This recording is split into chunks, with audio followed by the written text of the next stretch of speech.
Ada dua soalan Ustaz. Yang pertama, bagaimana ingin mungkin minta contoh Ustaz, contoh nasihat yang sesuai untuk mungkin ada teman-teman yang sudah lama ikuti kajian tapi masih sukar untuk meninggalkan rokok. Rokok, iya.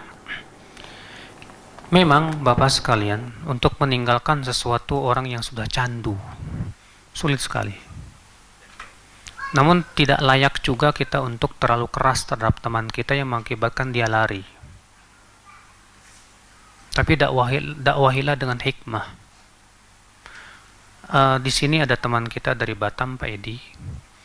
Beliau punya cara untuk menterapi orang supaya tidak merokok hanya dalam 10 menit. Saya punya dikirim sama Pak Edi videonya. Ada di HP saya. Beliau sedang menterapi orang Kelantan dari Malaysia, perokok dari kecil. Beliau sedang pada titik-titik tertentu beliau terus itu 10 menit orang ini sudah tidak mau rokok lagi, bahkan menciumnya saja nggak mau. Apa? Bukan. Ini coba mungkin nanti antum tanya sendiri Pak Edi. Ada tadi Pak Edi dari Batam ya. Tadi yang dengan Ustaz bersama-sama tadi yang janggut putih iya. Pak Edi. Nanti boleh tanya beliau. Kalau tak ada sekarang mungkin nanti malam boleh tanyalah. Beliau tuh Masya Allah. Saya lihat sendiri videonya Pak. Hanya 10 menit.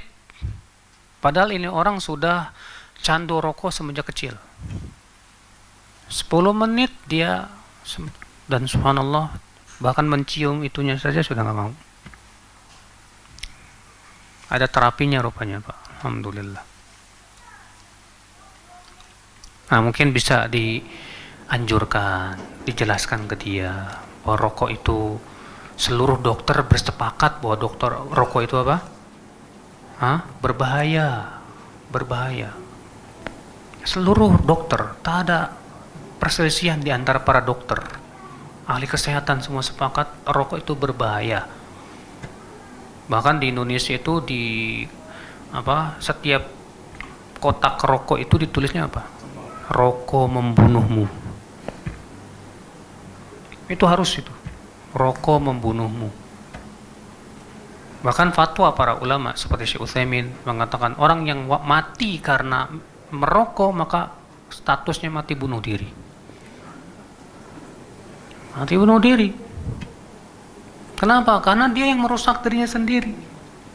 Apa bedanya dengan apa?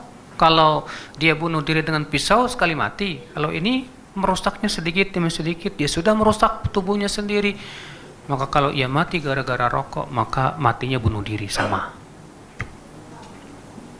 Iya. Coba Anda pikirkan.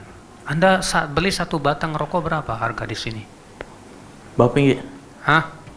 Siapa tahu di sini? RM1. Coba RM1 antum linting-linting. Jadikan kayak rokok. Mau nggak? Saya. Mubazir Ustaz. Mubazir. Innal mubadzirina kanu ikhwana syayatin. Mubazir itu teman-temannya syaitan. Saya mau tanya, ada tidak sensei yang menggunakan rokok sebagai alternatif pengobatan? Tak ada.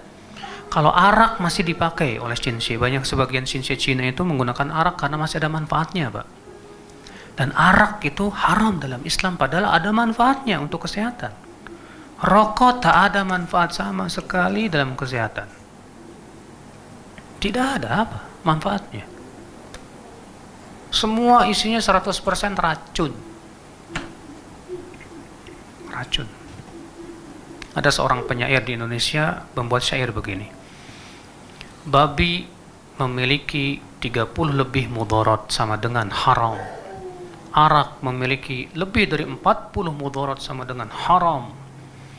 Rokok ada 4.000 racun, masa cuma makruh? Gak mungkin.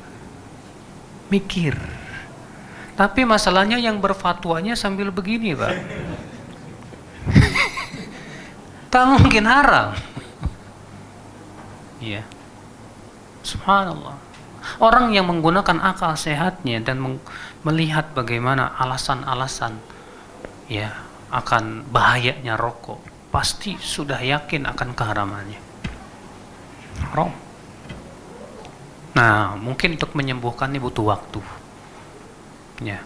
Dulu di zaman Rasulullah para sahabat sudah sangat candu arak. Sehingga arak itu minuman sehari-hari. Dan subhanallah Allah mengharamkan arak itu bertahap. Sedikit demi sedikit sampai Allah haramkan sama sekali. Iya. Maka demikian pula kita pun juga ketika melihat teman kita masih merokok, jangan kita langsung jauhi lah. Tapi kita berusaha untuk kasih motivasi. Iya. Rokok itu tidak ada manfaatnya. Iya. Rokok itu bahaya dan yang lainnya. Saya.